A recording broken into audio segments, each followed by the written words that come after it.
Hi, welcome. We're here to talk about AI. We've got a brilliant panel, Louise, Tasmin and Bethany. And I'm Jane Pinion and I'm the founder of the Growing Club. And I'll tell you more about that in a minute. First of all, would you all like to introduce yourself? We'll start with Louise. Hi Jane, thanks for having me. It's going to be exciting to have this conversation with you all. So I'm Louise. I'm a social change facilitator. I work with groups, charities, social enterprises, voluntary sector organisation, and really I am focused on bringing about long-term social and environmental change. And what I'm really particularly interested in with regards to AI is about the new paradigm that this opens up and the opportunities and challenges that it represents socially and particularly for women. But I also have a really personal keen interest in AI, and it's become a little bit of, it's a bit of my best friend right now. So I have a love for it in a way. So yeah, that's nice to be here. Thank you. Thank you. Tasmin. Hi, thank you for having me on the panel. Really looking forward to diving into a bit of an AI discussion.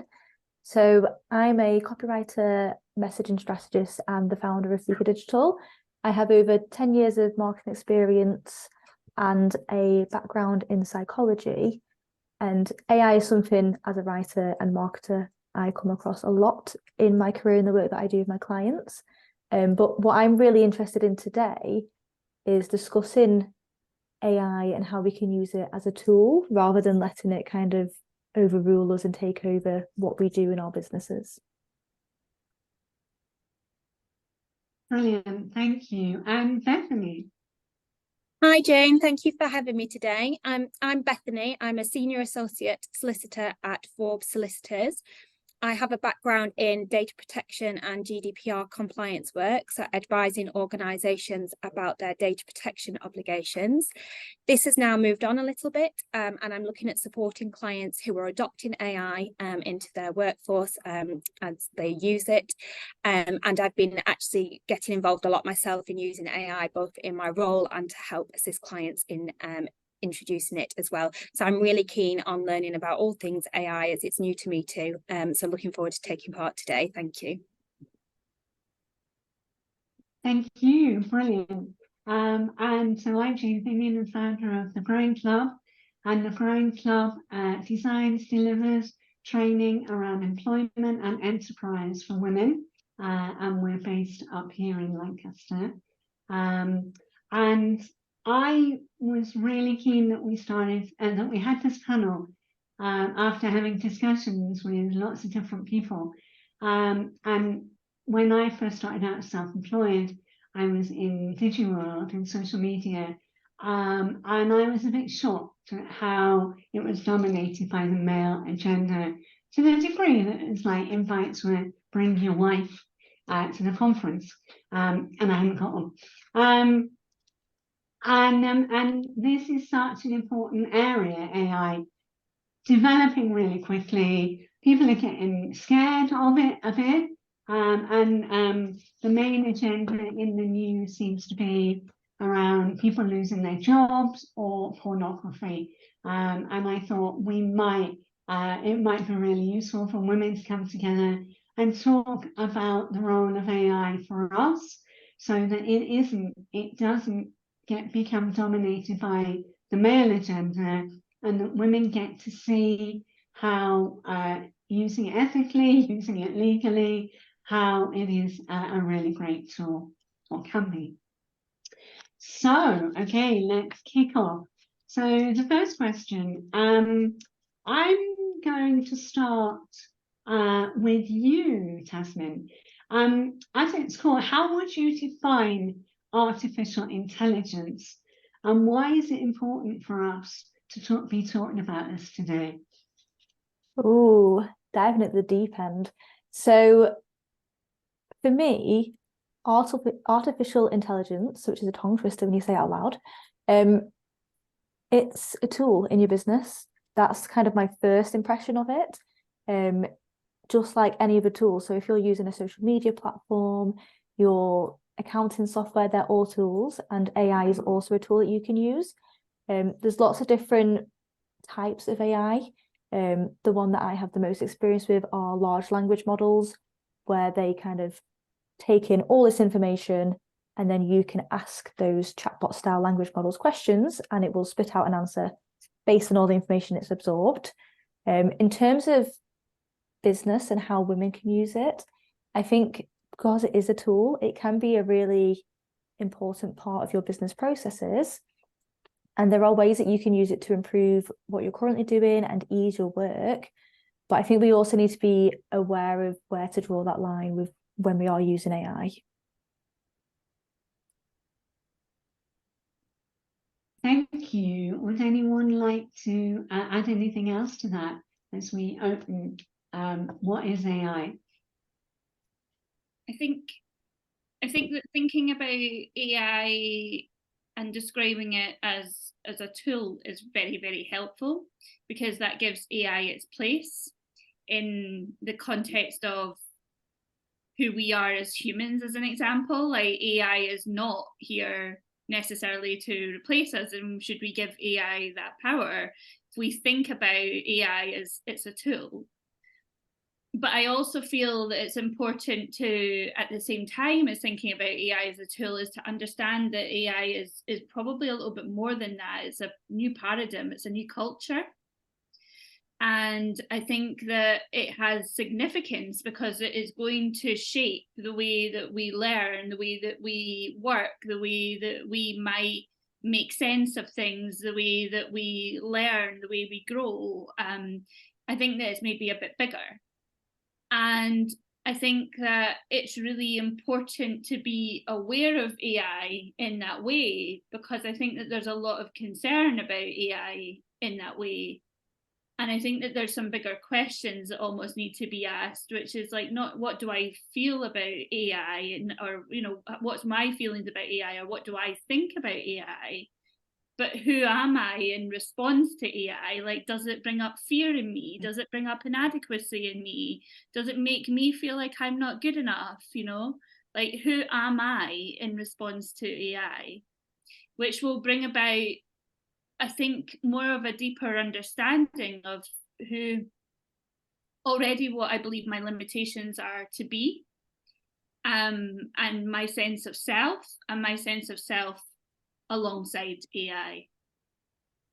And for me, as I said in the beginning, for me, the reason I want to discuss it here today and start that conversation more amongst women is because we are so many women are excluded from the digital world, and think it's something else, and you've got to be really smart and, you know, have a certain brain and whatever.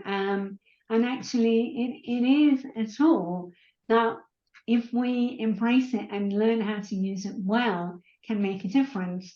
Though I'm saying that, you know, I grew up in a working class family where we were told that washing machines would make us all ladies of leisure. So, you know, we've got to be a bit realistic around that. Bethany, is there anything you want to add to that question at the minute? Yeah, I fully support the definition of being a tool to use. I went to a legal webinar last week, which was hosted by a predominantly male panel, and they described it as being an intelligent assistant that can help you with your work, which kind of prompts fear in that, oh my gosh, we're going to lose half of our junior workforce. But actually, I like to, you know, empower and engage with my colleagues to make sure that they're using it in a way to make their time much more efficient, to use it as a help rather than anything to be afraid of. We know, obviously, in the workplace and at home, we take on the burden so much more. So if we have any tool available to us to make our lives easier, let's get on and embrace it. Brilliant. Okay, I love that. Thank you. So anyone want to chuck in anything around the second question I've got? Why is it crucial for women in our communities to understand and engage with it, with this concept? I know we've touched on that a little bit. Is there any, would anyone like to expand on that a bit more? Yeah, I think Yeah, go on. I think it's important for women to understand and leverage the power of AI from several reasons. One is having the confidence to lean into including ourselves in this evolving digital era for a start. Two is that AI is almost a mirror for, like I say, our limitations, you know, so we say, oh, AI is going to be better than me, or I'm not going to be as good as AI, or, you know, no one's going to want me because AI exists. Like, that is a real mirror and real reflection to help women really be able to come into contact with their limitations and their beliefs. And then also to see and understand their skills and their value. And I think that sometimes we can think about AI because it's talked a lot about in a business capacity, because the fear is, oh, we're going to lose our jobs. But AI is bigger than being able to than a tool to be able to help with a to-do list, as an example. So I'm coming at this purely from more a psychological or a social perspective, but I was having some relational difficulties recently, and I was trying to understand my attachment style. And I asked AI if it could write me a letter to Louise from your attachment style. Tell me everything that you want me to know about how I attach in relationships. And it was one of the most profound letters I've ever read in my life. It was healing for me. And I have threads set up on my AI. I have a therapy thread going. I have a thread going with you know, like a work and a confidence coach. I'm using AI to develop myself, actually, and to learn about myself, and it can only go so far. And I believe that with every new innovation, it creates new problems, and so that could be quite isolating in a way, because we're not receiving that feedback from people externally. But I think that there is huge power to be leveraged with AI that isn't quite touched upon as yet, that could actually boost the confidence and the esteem and the security of women. And I think it's really important, because AI is here to stay, unfortunately. It won't go anywhere. We're too in love with it now. It's not going to go anywhere. It's too ingrained. So women do and must need to lean in to AI, because they will be left behind if they don't. But there's an opportunity to lean into it and to shape it and to be involved in the conversation rather than be excluded from it. So two things. One, there's an opportunity for women to really become more empowered through the use of AI. And there's another opportunity, which is actually, there's an invite here at something that's very early stage to be invited in to shaping what that evolving digital era actually looks like. So I guess that's why I would say it's important for women. I think you touched on some really key points. I think some considerations for me are that AI isn't something new. It's been around for years, with like going back to the 1950s for the first kind of usage of AI, but it has grown exponentially in the past year. And whilst you've come at it from a really positive angle, from how we can embrace it and how we can use it to hold that mirror up to ourselves, I think there is also a bit of an interesting discussion around any potential displacement from AI. I fully agree with you that if we embrace AI early and interweave it into our processes, that should give us that protection. But as Bethany highlighted with kind of like junior employees, there is still that concern that it could cause displacement. And I guess my thinking is, would that displacement impact women more if women are more likely to be the ones that are in part-time work, taking on more household childcare duties? Are they going to be more heavily impacted? And what can they do to protect themselves and to make sure they're using it to further themselves and to boost their performance rather than something that could push them out? What's your thoughts? From my perspective, again, I think there's the fear of being silenced or, kind of left behind. Particularly there'll be generations of women in work at the moment who perhaps, maybe the use of the internet wasn't even when they were starting out in employment. So I think that becomes an issue in terms that it can be fearful. It can be something that they've not dealt with before, but again, it's all about getting behind, providing the training, I believe, in the organisations to help employees get up to speed with the new technology and to embrace it. We know that AI can be inherently biased. We know it's biased against non-male individuals, non-white individuals, and we need to be part of this conversation to help making that aware, so that individuals are aware that that bias is there, and hopefully that's where we're not replacing those human-led decisions, and making sure that we are reflecting on the outcomes that the AI has produced to make sure that they're not biased. I was thinking about the discussion and around the whole issue of employment and fear of people losing their jobs. And that was a massive thing amongst writers, journalists, now apparently therapists, Louise. And have you covered that, or is there any more to say on that? It is, you mentioned kind of writing, it's something I see a lot is other writers complaining and worrying about AI taking their jobs. It's not something I've personally experienced. Whether that's due to my position, how I position myself, or how I've embraced AI is still to be determined. But yeah, I did kind of raise that and raise any questions as to how we can help women protect themselves against that displacement. If you have any thoughts to add as well, Jane. No, I mean, I'm aware there may be people feeling worried about it. I don't panic around that. I mean, I'm so old, like I remember people panicking about the internet and then panicking about social media, and and certainly there were things to worry about. But yeah, I still go back to the whole washing machine thing. And we always find something else to do with all that leisure time. So I haven't got anything that I am or that I've heard anyone saying other than on the news with. So maybe, I don't know, the fact that I work with lower paid women as a rule, maybe we need to keep them. However, what I have been interested in, and sorry if I've already talked about that, is like the AI carers, how they're always women. So there are these carer robots that they're looking at bringing into care homes, and they're all female, which that fascinates me.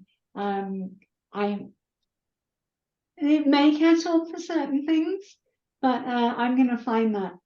I don't think that's going to be in my lifetime. But who knows? Who knows? Okay. So let's move on to how can women leverage AI for their business, do you think? This is me, this is the nature of me. I am going to jump back on something Louise said about how you had been using it. And a woman I met was chatting to last week.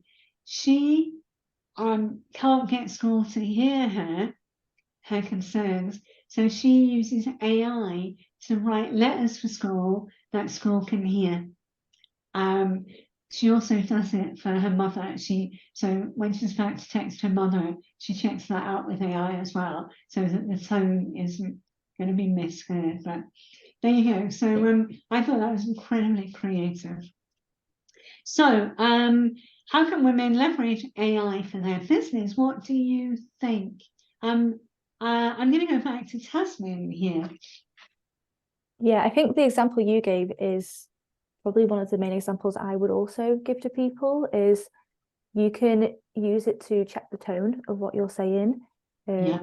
I would never kind of produce content in AI, take that as its final form and put it out into the world. I'd always add that human touch and edit it, but you can use it as kind of a second pair of eyes when you're glazing over and going blind because you've been staring at something for too long. Or like you say, if you're just worried you're not getting the tone right, you can ask AI for feedback and to kind of improve the tone, and then you can tweak it accordingly. So I think using it as a writing tool is really helpful.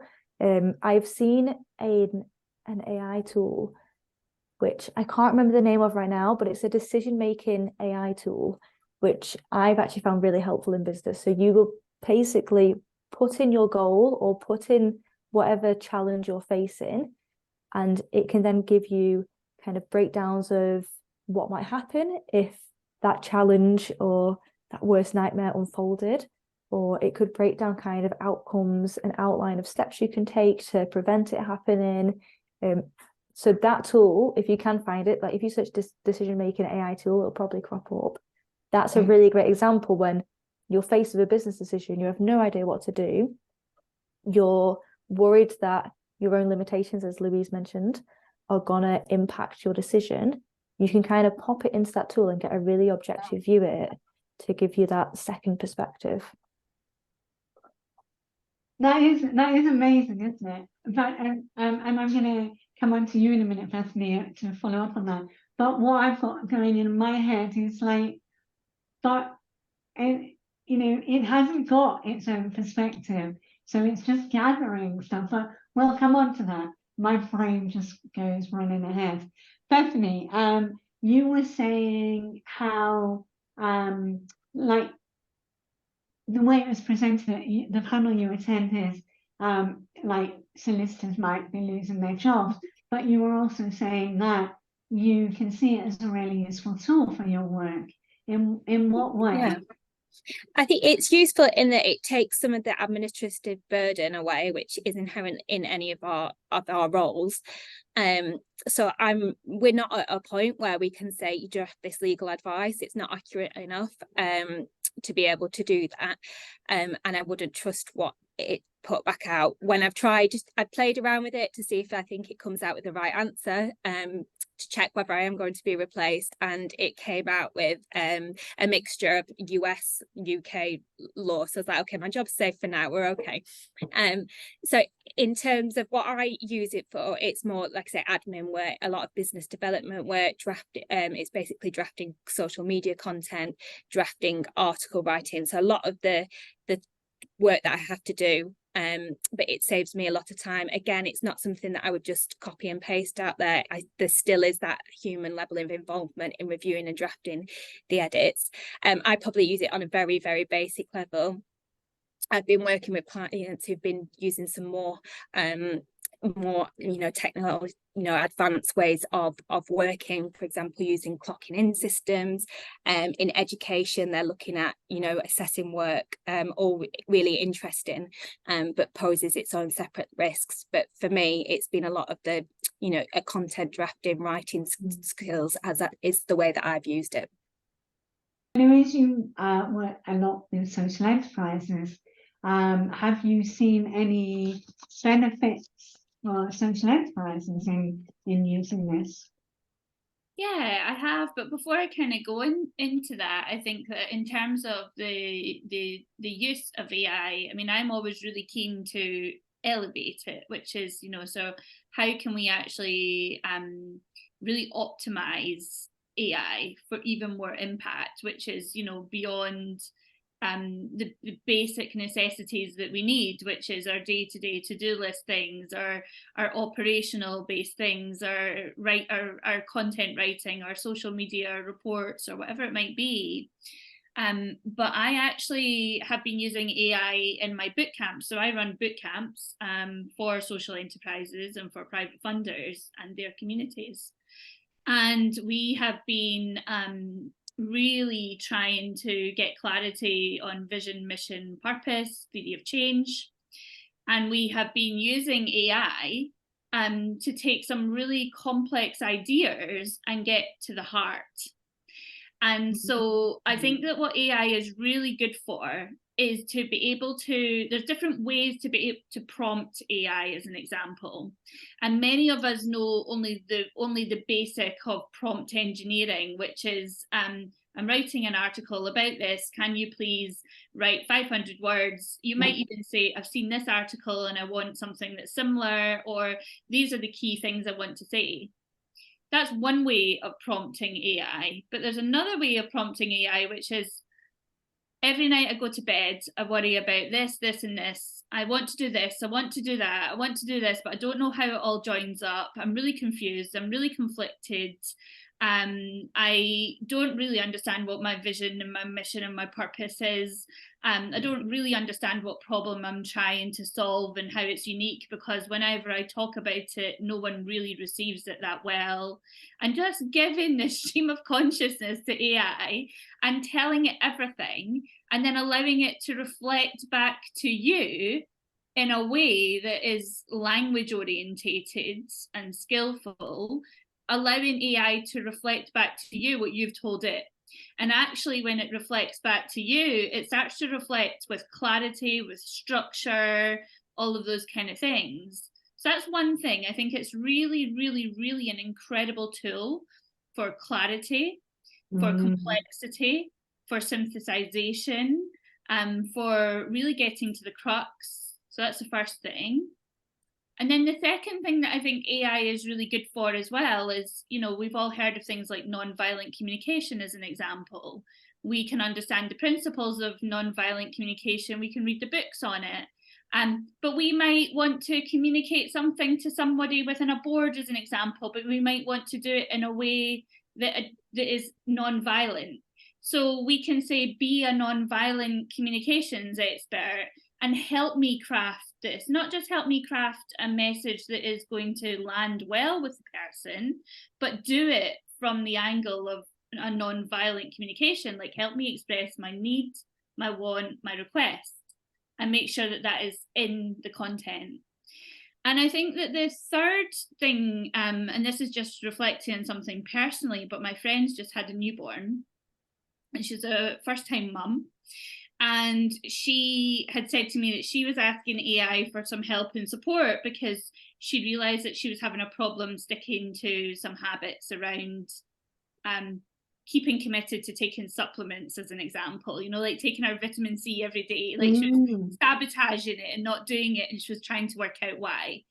And she'd showed me how she prompted AI to get some advice around this. And I said to her, would you allow me to show you how this could be even more amplified with AI? And she said yes. So I did it for her, and I started off by saying, I've got this problem, I've got this challenge, who talks about these things? And it gave me a list of authors and thought leaders. And then I said, okay, can you synthesize for each of these authors and thought leaders their approach? And then it gave me their approach, and then I led into one that was particularly about deeper psychology and childhood stuff. And I said, okay, with that approach, give me 10 top things that I can do today that can help me address this. So I didn't ask for tips. I asked for, who does AI know that talks about these things? And then I said, okay, then I chose the person that I felt most like in relation to, and then asked for support from the perspective of that person.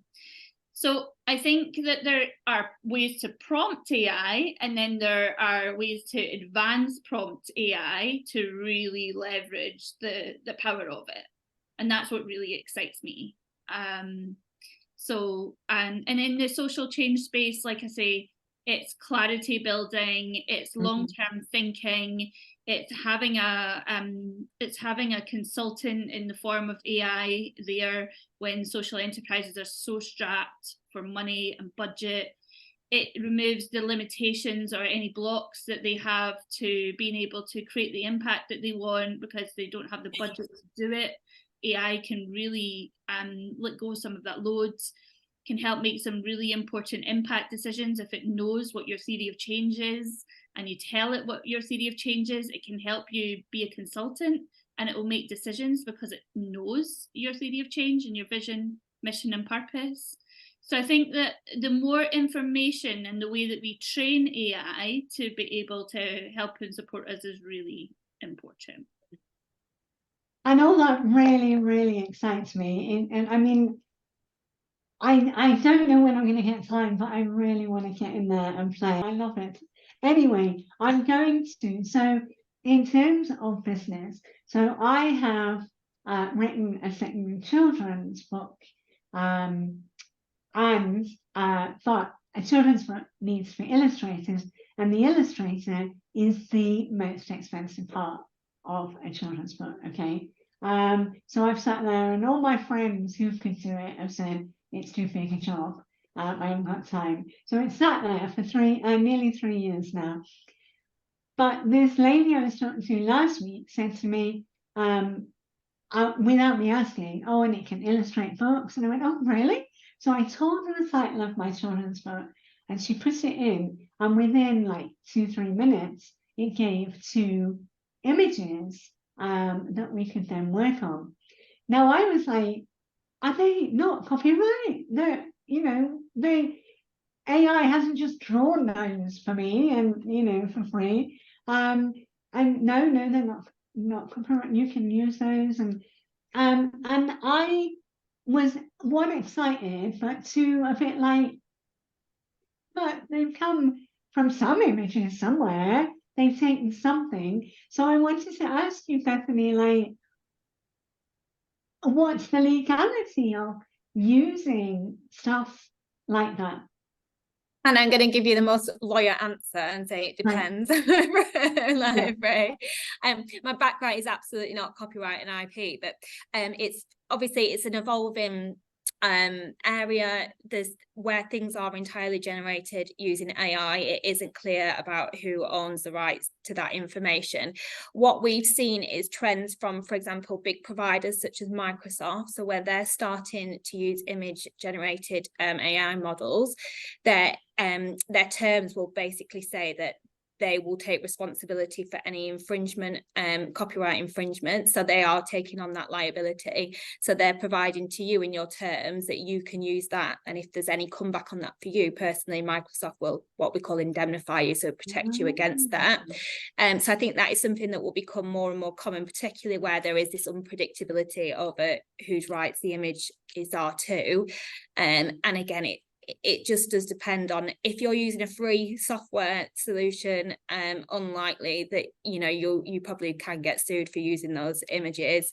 If it's something like you said from a bigger provider that you're having to pay or subscribe to, again it'll be within their terms, and this is where what we'll see is a lean towards them protecting you from those claims, and that's what you would expect when you, particularly if you're paying a higher subscription fee.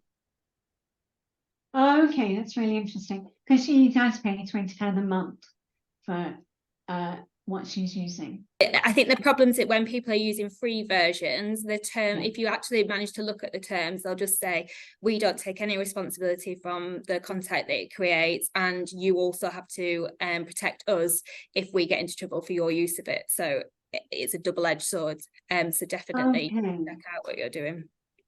So if you're using it a lot, then it's worth paying, right? Absolutely. Okay, yeah. It's worthwhile to, if you feel that AI, like, and when we're talking about AI, I think many of us are referring to ChatGPT, because ChatGPT is one form of AI, artificial intelligence, but I think many of us are talking about ChatGPT in this conversation, or something that's like ChatGPT, a language model. But if you are leaning into using ChatGPT, I would strongly recommend upgrading to version 4, which is about £20 a month. I feel that it's more intuitive. I feel that it's actually is much more advanced, and it's ChatGPT 4 that will allow you to do image creation. But many of the updates are on ChatGPT 4 now as well. So I would say that it is, I mean, it's a complete return on investment for me. There's no decision about that whatsoever. For £20 a month, what ChatGPT 4 has been able to do for my business is just incredible. I use it every single day in my business. It's a really core part of my business now. Okay, that's really useful information. So I'm going to do a final round. A question to you, Tasmin. How can you use AI for content creation without losing your unique tone of voice? Because for me, the thing around social media is getting you out there, using your voice. How can we use AI in that way? Yeah, absolutely. I think there's 2 points we covered earlier that I think kind of play into this.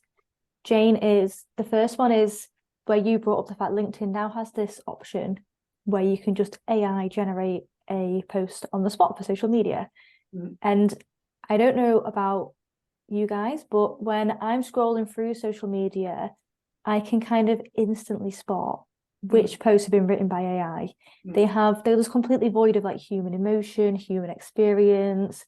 They use the same little quips and like turns of phrase. They've got like emoji littered throughout them. So I think when you're using AI to create content, if you just take it on face value, copy and paste, it's really obvious.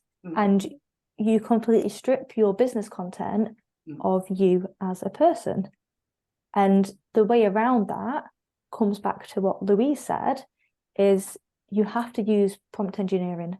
So prompt engineering is, in the most basic form, you feeding AI information and then working with AI as a tool to develop that information, to develop its knowledge, and to make the content more sophisticated.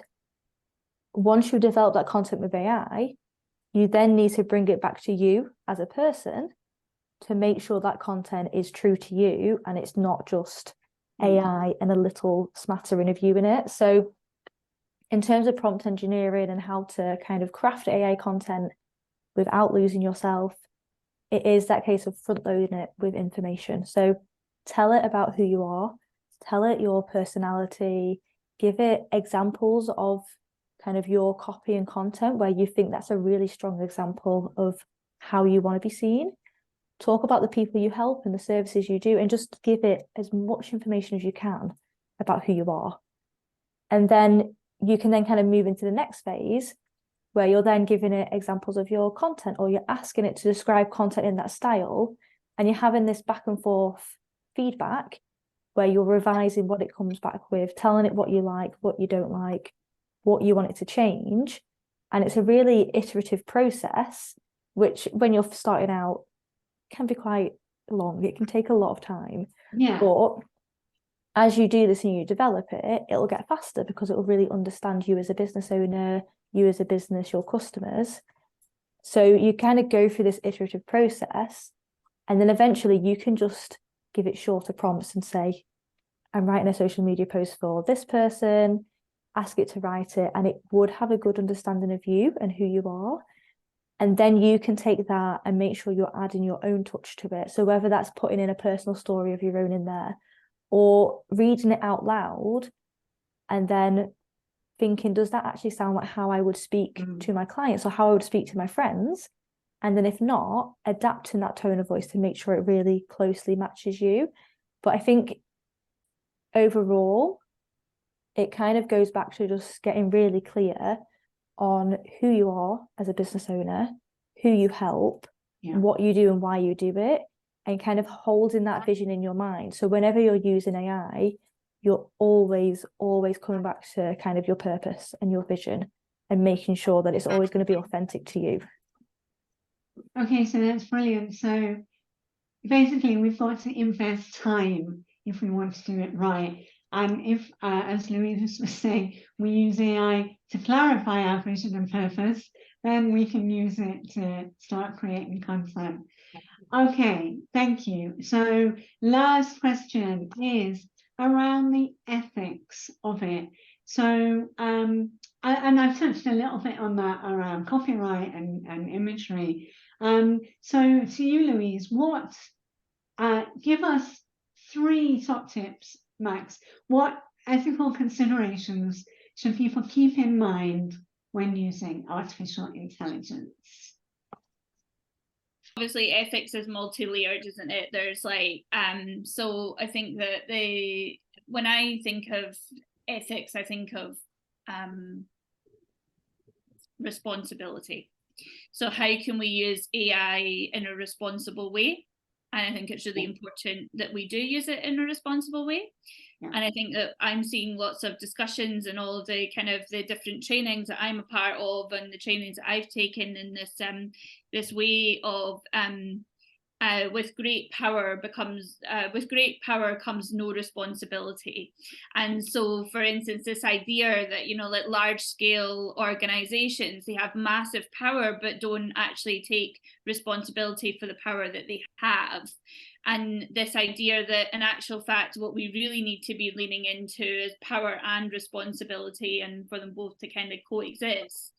And so I think that from an ethical perspective, it's about how do we use this responsibly? And then I think it's like, how do we use this responsibly for benefit to, you know, wider system and the wider society? But I think it's also my own relationship with AI, like what's responsible use of AI for me based on who I am as a person.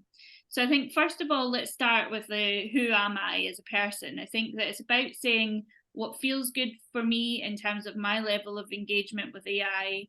What are my limits? Where am I allowing AI to, you know, sort of undermine me in a way, or make me feel less than, or, you know, so what is my mindset and my relationship to AI, first thing. And then second thing is, how responsible am I being with it? Because in what mindset am I using AI?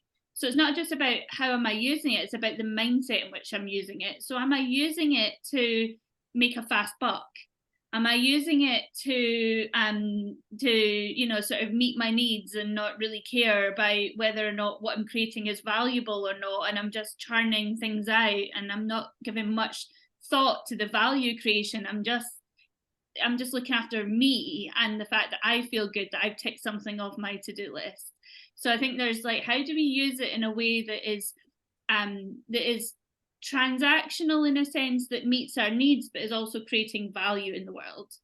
And I think that the way that we do that is by not having generic, like, you know, like Tasman had said, not creating this sort of generic content that lacks value, but actually putting time and effort into putting something out there that is really representative of who I am as a person, and the AI has optimized my intelligence or leveraged my intelligence rather than replace it. So I think that's the thing. And then I think it's also really important to use AI and know where it's come from. So without all the doom and gloom with AI, is that AI is effective because AI has read and scanned everything on the internet.